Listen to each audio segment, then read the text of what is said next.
欢迎来到小鹿故事会，听故事长智慧，品人生。每天分享精彩民间故事。今天的第一个故事：男子探亲，见金狐受困而出手相救。金狐小心六指烧弓。常言道：种瓜得瓜，种豆得豆，诸事皆有因果。至善之人，福泽在身，常有福报。今日就说一则故事，讲的便是善因得善果。宋仁宗天圣年间，曹县有一官人，姓张，名伯礼，官至通判，在大名府任职。家中爹娘尚在，因二老不肯离开故土，并未随张伯礼搬去大名府同住。张伯礼特将妻儿留在曹县，伺候二老。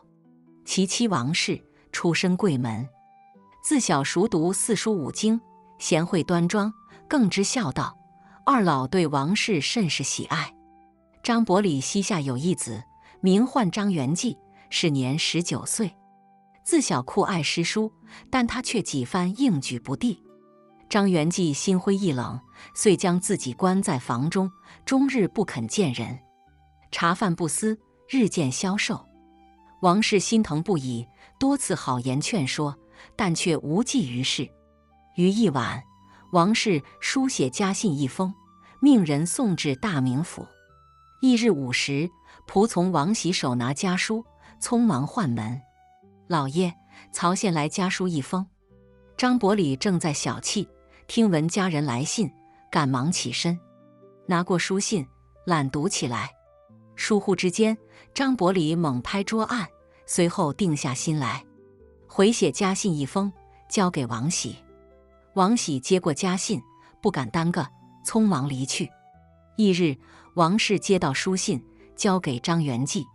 信中写着：“我儿张元济见信后，速来大名府探亲，不可迟疑。”张伯礼家教甚严，张元济不敢不从。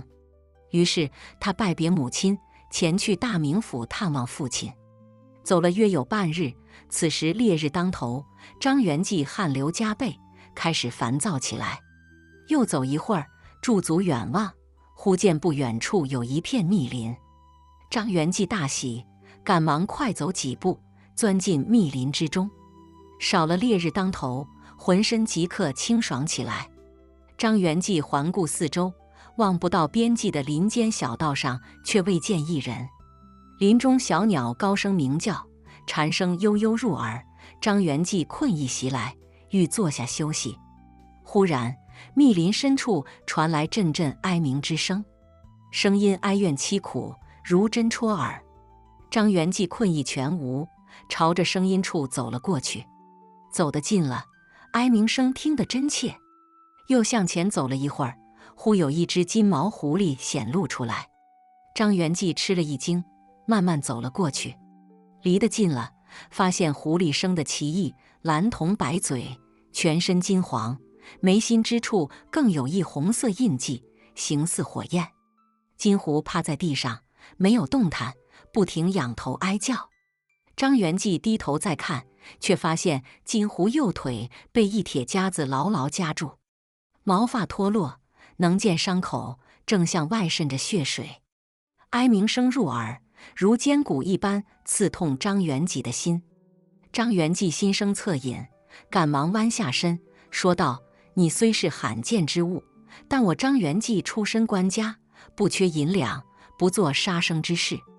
此次前往大名府探望家父，路过此地，见你被铁夹子所困，故而出手救你。你莫要担心害怕，我不伤你分毫。”金狐似乎听懂了他的话，趴在地上没有动弹，伸着头，一副可怜模样看着张元济。张元济见状，拿住铁夹子，双手用力，铁夹子却纹丝未动。本是官家公子，未曾干过重活。再说铁夹子厚实沉重，专捕猛禽走兽，岂能轻易掰开？张元济迈开马步，搓着双手，再次发力，铁夹子缓缓打开。张元济憋红了脸。金狐用力抽出右腿，伤口处吃疼，金狐再次哀叫起来。张元济松开手，坐在地上喘着粗气。金狐挣脱铁夹子，双眼含泪看向张元济。张元济已将你救出，你快离开这里，莫要让猎户捉了你。金狐看了他2眼，遂拖着伤腿走进密林深处。须臾之间，远处走来一个壮汉。壮汉身穿粗布青衣，腰间别有长刀，肩背挂一把长弓，正朝此处走来。这般模样，不是猎户，又会是谁？张元济一个转身，躲在大树后面，借着草丛遮掩，悄悄前行离开。顺着小路前行，在日头平西之时，张元济赶到渡河边。此时天色暗了，渡口已无船只。张元济挨着渡口找了一家客店，要些吃食，大口吃了起来。夜至2更，张元济凭窗而望，皓白月光倾泻在宽约40-50丈的水面之上，晚风吹过，泛起层层涟漪。渡过此河，便是大名府了。我此番前去，爹爹定会责骂于我。唉，仕途之路，怎如此之难求？张元济狠狠打向窗框，怪自己无用，叹科考道路之难。他倚窗观景，直至3更。虫鸣声起，夜莺啼叫声不时入耳。张元济困意袭来，遂宽衣解带，躺床上睡了。夜至子时，忽有一只金毛狐狸从窗台外跳江进来，慢慢走向床边。张元济察觉有异，猛地睁开眼睛，眼前赫然站着一只金狐。嘶！张元济吃了一惊，随即说道：“你可是我救下的那只金狐？”“正是。”听闻金狐开口说话，张元济大吃一惊。“公子莫怕，公子曾救我挣脱受枷，对我有大恩。世人皆说滴水之恩，当涌泉相报，小狐岂有害你之心？此番前来，便是要叮嘱于你，乘船渡河时，小心6指烧弓。6指烧弓，你怎知此事？天机不可言破，公子信我，绝非害你之心。公子切记，倘若遇到6指烧弓，万万不可登船。”言罢，金狐身影慢慢消失，须臾之间化为乌有。张元济大骇，此时他从梦中惊醒过来。嚯，原来方才只是一场梦啊！不过梦中之事太过真实，虽说是梦，但张元济却将金狐之嘱咐牢记于心。常言道，不怕1万，就怕万一，小心方是万年船嘛。心境泰然后，张元济再次入睡。等到张元济醒来，红日已透窗前，穿衣戴帽，下楼用些吃食，遂挎起包袱，朝渡口走去。远远望去，渡口处已有6、7人，一艘蓝色渡船正向渡口驶来。渡船来了！艄公吆喝一声，6、7人提起行李，围在岸边等候登船。张元济快走几步，排在6、7人后。渡船离得近了，张元济却见船头立有桅杆，桅杆之上挂有一面黄旗。艄公离得近了，扔了双桨，遂一手抓住桅杆，一手拽住岸边船缆，用力拉拽，渡船慢慢靠近岸边。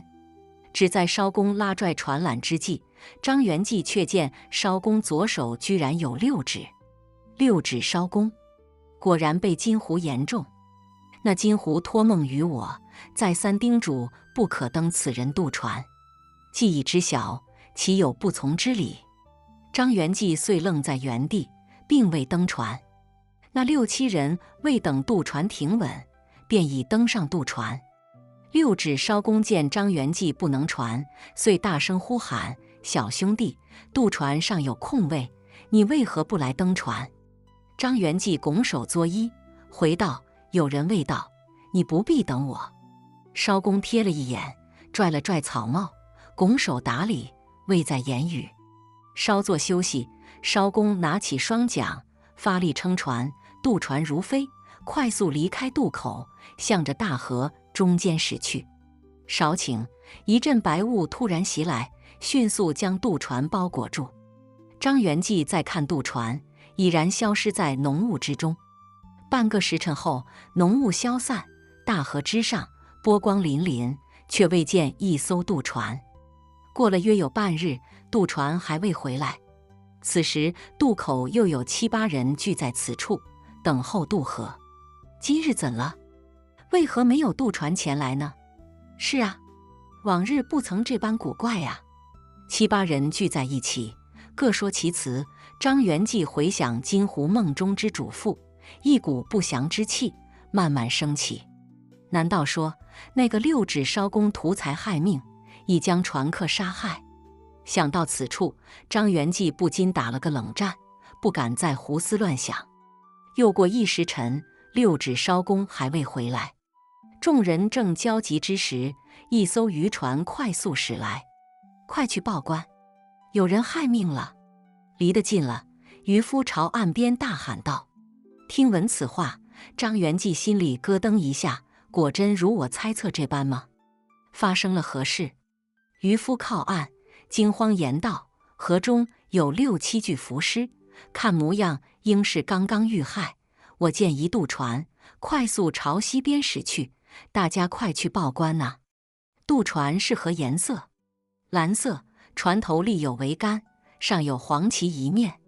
果真是他，快去报官！半个时辰后，县令带7、8名衙役赶到。众人行舟打捞浮尸，拽上岸后，张元济只看一人面貌，就是前者6、7人之一。张元济惊骇不已，感叹听从金湖之嘱咐，没有登船，不然他的下场便是如此了。张元济后将6指艄公之事告知县令，遂乘坐马车绕道去了大名府。临近黄昏，张元济到达大名府。王喜在城门口等候多时，遂带张元济回家去了。正如张元济所预料，张伯礼怒斥一通，张元济不敢顶撞，只听父亲言辞教导。翌日，张伯礼请来尊师李在元，悉心教导。张元济茅塞顿开，渐渐走出阴霾。1月后，张元济返回曹县。又1月后，6指艄公被缉拿归案，艄公果真是图财害命，后被杖打50，拉去刑场，落了个掉头的下场。1年科举考试，张元济得偿所愿，应举中第。几日后，便去外乡赴任去了。金湖救命之事，张元济始终铭记于心。他派人寻找金湖，夜深人静之时，跪地虔诚祈祷，只为再见金湖一面。一晚，张元济正在月下小酌，忽有一年轻女子飘然而至。女子雾鬓云环，柳眉星眼，有倾国倾城之貌，沉鱼落雁之容。身着金色长裙，脚踏绛色鞋履，莞尔一笑，言道：张公子，你可识得我吗？不曾识得。敢问姑娘芳名？黄灵儿。不识得。张公子，那日黄灵儿被困铁夹子，幸遇公子搭救，这才脱险。公子识得我吗？你是金湖。黄灵儿玉指遮口，羞怯低头，一抹绯红爬上双颊。张元济找你找得好苦啊！一处情仇，两处相思。那黄灵儿被张元济的深情打动，早已动了芳心，只奈何人狐殊途，未敢来见。幸遇高人指点，黄灵儿放下芥蒂，用尽修行化狐为人，前来与他相见。张元济本要感谢金湖，却不曾想金湖却是一绝世女子。二人心恋彼此，皆有情意。张元济拥她入怀，领她进了睡房。半月后，张元济迎娶黄灵儿，收获芳心。婚后张黄感情甜蜜，黄灵儿育有2子1女，与张元济相守至老，再未归山。后来二人沦为爱情佳话，被人传颂。今天的第2个故事，男子赶考，见青蛇被棒打而搭救，蛇说：我保你硬是重榜。宋朝年间，代城县有一位书生，姓李，名光，家住大城镇以北的一个小村庄里。父亲名唤李贵宝，是一个农夫，靠着种田为生。母亲王氏是个田舍妇人，除却打理农田家务之外，闲暇之余给镇上的大户人家做些针线活，贴补家用。李家并不富有，也非书香门第家庭，但李光从小喜爱读书。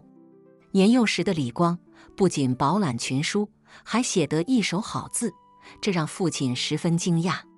李贵宝见儿子如此喜爱读书，心里做下决定，即便砸锅卖铁，也要供儿子读书，希望儿子将来能走上仕途，光宗耀祖。李光7岁那年，李贵宝将他送进私塾。授课先生名唤冯德恩，是一位年近60的老者。冯先生19岁时中榜，做了一名县令。后来，冯先生看不惯一些官员的行事作风，不想同流合污，于是弃官从教，回到家乡做起了教书先生。李光人性善良，人品上佳，深得冯德恩的喜爱。冯德恩观他聪明伶俐，有心栽培他，李光对他十分感恩。李贵宝得知冯老先生的良苦用心，经常带些土产到冯德恩家中拜访，两家人的关系走得很近。在李光18岁那年，科举考试临近，李光拜别恩师冯德恩，辞别父母双亲，背着行囊去了京城。不过此次科举考试，李光并未中榜。回乡后，冯德恩不停地鼓励他，李光渐渐地走出了阴霾。李光的出仕落榜，并未让父亲李贵宝寒心。李贵宝依旧每日辛勤种田，为的是给儿子多积攒些银子。为人父母，皆是如此，真的是可怜天下父母心啊！一年，科举考试临近，赴京赶考的前一晚，李贵宝和妻子王氏走进儿子的房间。李贵宝说道：“儿啊，明天你就要离家，路上一定要注意安全，我和你娘等着你平安归来啊。爹娘，你们切莫担心，路上我一定会多加小心。我离家期间，你们也要照顾好自己。”王氏心疼儿子，一边抹泪儿一边掏出银两，说道：“穷家富路，这些钱你收好，路上可别委屈了自己啊。”李光看着娘手里的银子，眼窝子瞬间噙满泪水。“儿啊，拿着吧。”李贵宝接过银子，塞进李光手里。翌日一早，李光再次背上行囊，赴京赶考去了。路过大城镇时，李光特意去了冯德恩家里，与恩师拜别后，李光踏上赶考的路途。沿途的风景秀丽，惹得李光不时地驻足欣赏。临近汴梁城，有一座小镇，镇子北面是一片田野和密林。此时百花盛开，树木苍翠，田野中间有一座湖泊，点缀着风景如画的田野。李光信步闲庭地走着，被田野中间的那个湖泊所吸引。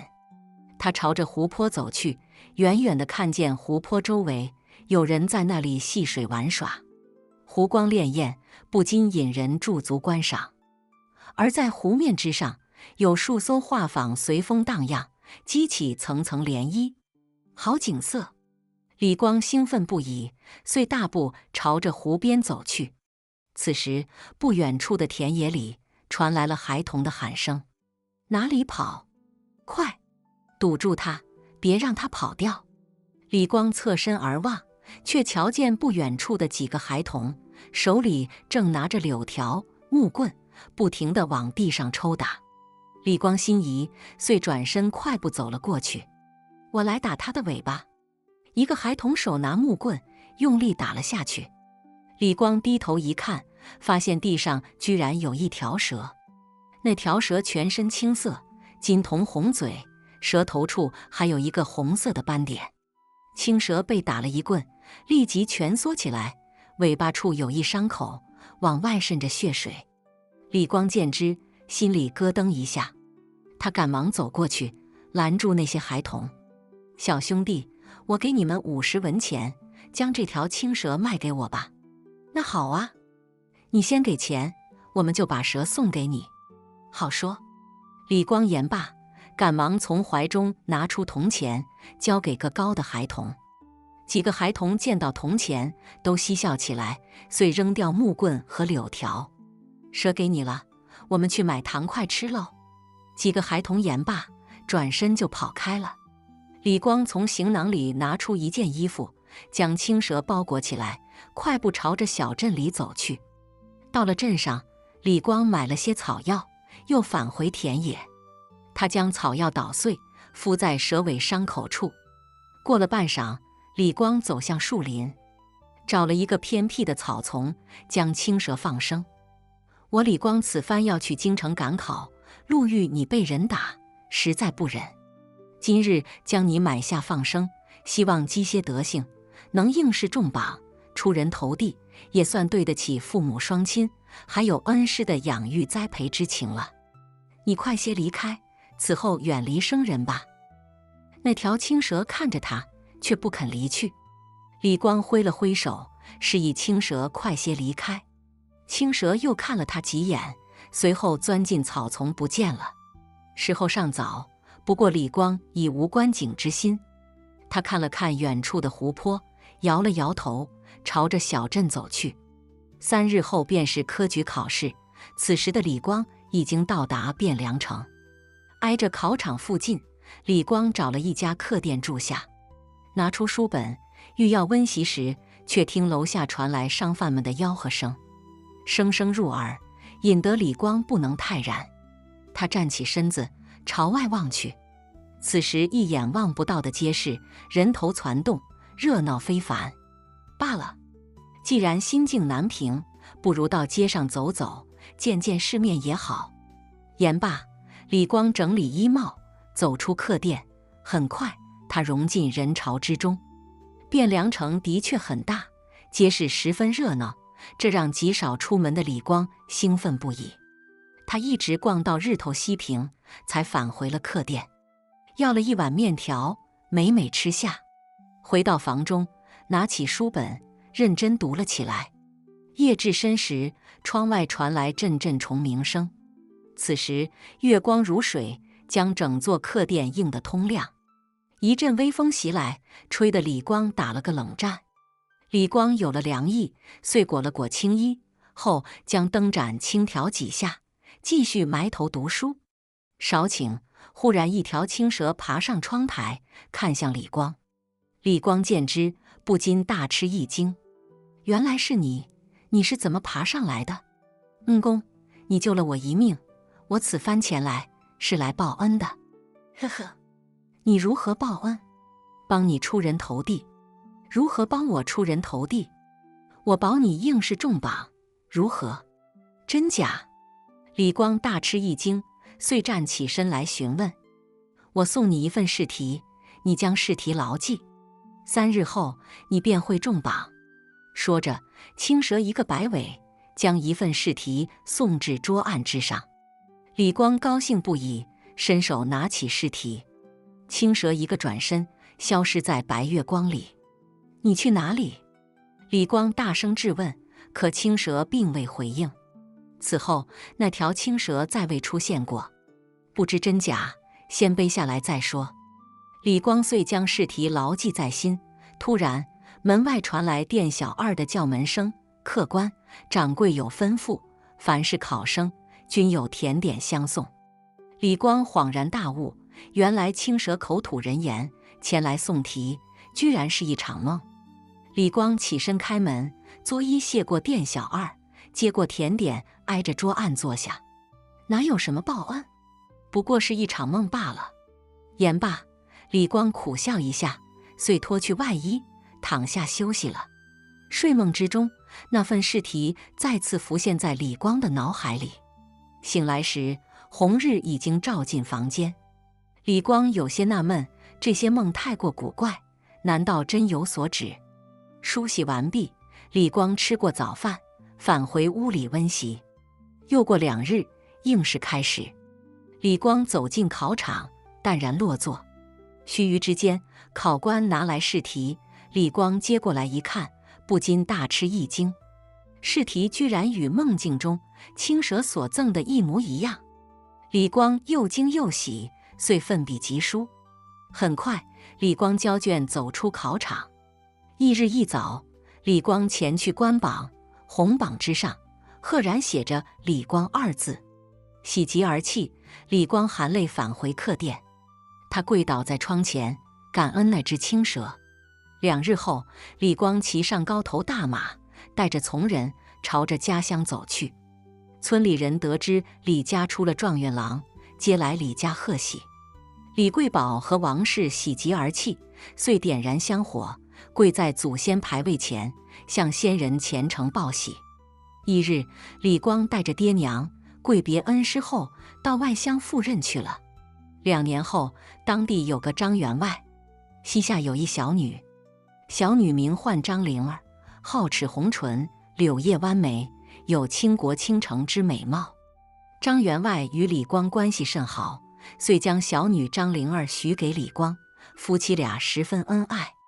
李光处事得当，仕途之路十分平坦。后来他遇到良师，高调去了朝廷为官，官至吏部尚书。后来，李光在湖泊旁边兴建一座小庙，取名青蛇庙。他经常去祭拜，直至终老。李光后人得知青蛇庙的来龙去脉后，也来此祭拜，世代传承，直至明末。这一切皆源于李光救蛇换来的善报。李光进京赶考，路遇青蛇被打，他出手搭救，买下青蛇放生，这不是善心善行，又是什么呢？李光的善心没有白白付出。那晚，青蛇在梦中赠予他试题一份，保他应试中榜。应试之时，考题果真与那份试题一样，李光得偿所愿，榜上有名，这便是青蛇对他的回报。古人云：知恩图报，善莫大焉。李光行善积德，值得传颂。青蛇虽说是异类，但也知恩图报的道理，这更加难得，值得世人赞扬。我觉得是这个道理，您说呢？今天的最后一个故事，师徒夜归，路遇女子热情相邀，师傅说她没有影子。骄阳当头，2个人正挑着担子，一前一后地走在荒野小路上。忽然，矮个子的年轻人说道：“师傅，你看，前面好像有个大姐姐。不长记性，前年发生的那件事，你忘记了？别搭讪，赶紧走。”年长的中年人瞥了他一眼，没有再理会他。师傅，你等等我呀！年轻小伙子摸着脑瓜子，顽皮地笑了起来，随后挑着货胆子，紧追2步，跟在师傅身后。师徒俩家住东北，是行脚商人，以贩卖山货、草药为生。师傅名唤李有田，时年47岁，打小跟着父亲走南闯北，经验十分丰富。小徒弟名唤赵德志，年约17、18岁，自幼丧父丧母。村里人见他可怜，就经常施舍给他的一些吃食。后来村子赶上大旱，粮食颗粒无收，赵德志就跟着村里人一起外出讨饭。一路向北，来到了东北地区。到了东北之后，同行而来的老乡们各奔东西，赵德志开始沿街乞讨。后来2天2夜没有进食的他，晕倒在乡间小路上。正巧那晚，李有田挑着担子从这里经过，他发现了草丛里的赵德志，给他喂吃食和水，赵德志这才捡回了一条命。赵德志虽穷，但心地善良。他知道李有田是自己的救命恩人，从那晚起就跟在李有田身后不肯离开。李有田经常在外行商，日夜奔波，日子过得艰苦。赵德志年幼，李有田岂肯让赵德志跟随自己受苦呢？于是李有田多次劝他离开，可是赵德志偏偏不走。叔伯，你是我的救命恩人，我要跟着你，报答你。你年纪尚小，吃不了我的苦啊。孩子，我给你些钱，到镇上休息一下，赶快回家去吧。叔伯，我父母双亡，已经没有家了，你就收留我，让我跟着您吧。我不要钱，给我口饭吃就行。还有，我年轻，我有力气。李有田闻言后笑了，你若是能扛起货担子，我便收下你。赵德志大喜，搓了搓手，用了9牛2虎之力，居然将货担子抬了起来。叔伯，你不能反悔。既然这样，那你就跟我走吧。本是一个孤儿，如今背井离乡，整日以乞讨为生。加之年幼，若是再饿晕在野外，岂不白白丢了性命？李有田心软，遂改变主意，将他留在身边。多谢叔伯。赵德志十分高兴，跟着李有田走了。1年后，李有田的父亲病逝，赵德志跟随李有田回家发丧。他长跪在灵前，如此孝举，让李有田不禁潸然泪下。过了半载，李有田思虑再三，将赵德志收在门下。赵德志善良淳朴，李有田相中的是他的人品，对他十分喜爱。李有田慈祥和蔼，对赵德志格外疼爱。赵德志将他视如亲父，替他分担重担。小志啊，过几天我们去山东，要赶在7月7日前到达山东。师傅，为何这么追赶呢？呵呵，7月7日前后走夜路不太平。有何不太平的？会有不干净的东西出现。倘若真要走夜路，你一定要小心，听我指挥，切莫由着性子乱来。师傅，我知道。师徒俩在客店休息了一晚。第2天一早，他们吃过早饭后，挑着担子走出了白城。走了数十天，师徒俩到了山东境内。此时已经是7月初6的黄昏。他们找了一家客店住下了。师傅，明天就是7月初7，这里离着诸城还有1天多的路，恐怕我们赶不到了。师傅叹了口气，说道：能走多少是多少，别忘了诸城外的那段荒野路很长，沿途没有客店，恐怕我们要走到4更天才能到达诸城。明早启程时多带些干粮和水。知道了，师傅。早些休息，明天可有很长的路要走啊。2人无言，很快进入了梦乡。第2天一早，师徒俩带上干粮和水，挑起担子就朝着诸城走去。诸城外的那段荒野路确实很长，师徒俩走走停停，时间已到黄昏时分。赵德志看着周围一眼望不边的野地，心里十分无助。师傅，我累了，实在走不动了。一个年仅17、18岁的孩子，一连走了1整天的路，肩上还有担子，哪能不累啊？李有田看着心疼，一边拿水一边说道：孩子，先喝些水。这里方圆都是荒地，没有人家可以投宿。我们慢慢走，到了4更天就到诸城了。师傅，我先歇会儿。言罢，赵德志一屁股坐在地上。李有田不累吗？他也很累，只是天色渐晚。今日又是7月初7，他想着快些达到诸城，那样他才放心。见赵德志累得坐在地上，他很是心疼。趁着这功夫，他也坐在地上，吃些干粮，喝了些水。孩子，起来走了。有时候就是这样，人在累到不行时，若是休息后，身子更加乏累。赵德志艰难地站起身，挑着担子晃晃悠悠地朝前走。2更末时，忽然刮起了大风。李有田看了看天，并没有大雨来临的迹象。他环顾四周后，继续朝前走。走了一会儿，月光之下，前方走过来一个人。赵德志眼明，一眼看见了来人。荒郊野外，师徒俩已经走了多半天的路，路上难见行人。此时走过来一个人，倒是让赵德志兴奋起来。师傅，你瞧，前面走过来一个人。赵德志言罢，李有田抬头望去，月光之下确实走过来一个人。少顷，那人到了跟前，师傅是个大姐姐呀。女子身着青衣，挽着发髻，右胳膊上挎着一个竹篮。走近后，女子莞尔一笑，蹲身行礼，轻声言道：“二位师傅要去诸城吗？”“是呀。”“姐姐你要去哪里？”赵德志询问道。“我从娘家来回来，正要回家去呢。二位师傅走了一天的路，定是乏累了。我家就在旁边，不如到我家歇一歇脚吧。我丈夫朴实好客，你们若是去了，他也会热情招待你们。”“太好了，师傅，大姐姐热情相邀，我们就去她家里歇一歇脚吧。”李有田看了看赵德志，说道：“据我所知，这里前不着村后不着店，没有人家才对。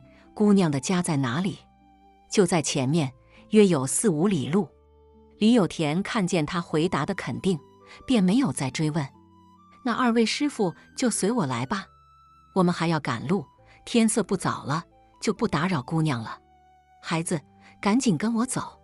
伯伯，出门在外不容易，我家就在前面，就去我家里歇一歇脚，吃些东西再走也不迟呀。”“是呀，师傅，我肚子饿了，咱们就跟大姐姐走吧。”天气炎热，干粮不好下咽，赵德志真的没有吃饱。一听说有吃的，赵德志的心已经不淡定了。“那就随我走吧。”说着，女子拉住赵德志的胳膊，拽着他就往旁边的小路走。女子转身离开时，李有田低头看了看女子的身下，心里不禁咯噔一下。他一把拽住赵德志，一脸严肃地说道：“小志，你快些回来。”此时赵德志看上去有些神情恍惚，李有田朝着他的脑瓜门猛拍了一下，一把将他拽了回来。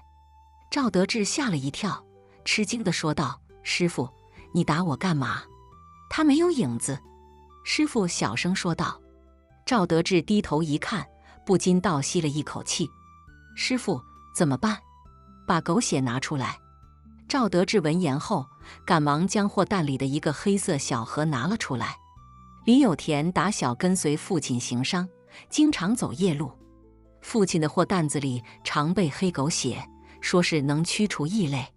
后来李有田也有了这个习惯，常备这玩意儿。不过他也只是听父亲所说，并不知道是否灵验。眼下既然遇到了异类，那就拿出来防身，万一管用呢？姑娘，你的热情相邀我们心领了，你还是快些走吧。敬酒不吃吃罚酒，非要闹得不愉快吗？女子有些生气，将竹篮狠狠地扔在地上。看样子这是要硬来了。李有田心说不妙，赶忙拿起小盒子，说道：“你我井水不犯河水，再说我与你无冤无仇，姑娘离开就是了。若是再纠缠，那就黑狗血伺候。”听闻黑狗血，女子打了个冷战，随即后退2步，身子一转，忽然化为黑烟，消失不见了。李有田长舒了一口气，旁边的赵德志看得一脸惊愕：“师傅，他果真不是人啊！7月7日，走夜路不太平，老人们都这样说。刚才若不是我拉你回来，你早就被他勾走了。下次看你长不长记性。师傅，我就是饿了，以后我听你的话，再也不敢多嘴了。”李有田心疼他，不舍得责骂他，见他知道错了，也就没有说什么。“走吧，等到了诸城，师傅请你吃牛肉，那可太好了。画饼充饥，有些时候不失是个良计。”赵德志脑海里全是牛肉片，不想其他了。师徒俩挑起担子，一路前行。4更天时，他们终于进了诸城，敲开一家客店，师徒俩住了进去，美美的睡了一觉。第2天一早，李有田交了货，拿到银子，果真带着赵德志进了一家酒馆。“小二，给我上2盘牛肉。”此时的赵德志开心不已，满眼含泪地看着李有田。待到牛肉端上来，赵德志先是给师傅夹了一片，随后自己才狼吞虎咽地吃了起来。此番遭遇后，赵德志走夜路时再也不敢多嘴搭讪，将师傅的嘱咐牢记于心。至于开篇的那段对白，是发生在2年后的一个白天。赵德志心里明白，只不过是在逗师傅开心罢了。后来师徒俩再来诸城做买卖时，听镇上一家烧饼的掌柜说，7月初8的那天夜里，有2位道士途经诸城外的那段荒野小路时，察觉到了异样，于是2人联手将异类降服。之后，异类化为一堆白骨，被道士埋在一处山坡上，那里阳光充足，周围开满野花。从此之后，那段荒野小路再也没有发生过离奇怪事。据道士说，那个异类生前是一名女子，家住诸城。有一次，她挎着竹篮从娘家回来时，由于天气过于炎热，女子本就有顽疾在身，她突然晕倒在了草丛之中。她没有赵德志那般幸运，当时并没有人从这里经过。等到被人发现时，那个女子早就没有了呼吸。那个女子是枉死，心有不甘，怨气极重，不愿去轮回，就在附近热情搭讪过路人，吸取过路人的阳气。7月初7的夜里，女子出没尤为频繁。好在李有田行事谨慎，师徒俩才没有上当受骗。而2位道士见女子可怜，将她降服后，将白骨埋在向阳高地，更有野花相伴。道士为她施法超度，消除女子过往的孽障，送女子轮回转世去了。李有田听闻掌柜的这番话后，不禁唉声叹气。赵德志跟在师傅身后慢慢走着。师傅，世间真有轮回吗？李有田转过身看了他一眼，轻声说道：或许有吧。那我以后就做个善良的人，来世做个财主，广建粮仓，等到饥荒年，我就开仓救济百姓，这样就不会有人离乡乞讨，更不会有人饿死了。李有田看着眼前的小徒弟，脸上不禁露出了欣慰的笑容。好了，今天的故事就听到这了。如果您想发表自己的看法，可以在视频下方随意留言。如果您喜欢我的视频，记得订阅加分享。小鹿祝您好运连连，我们下个视频再见。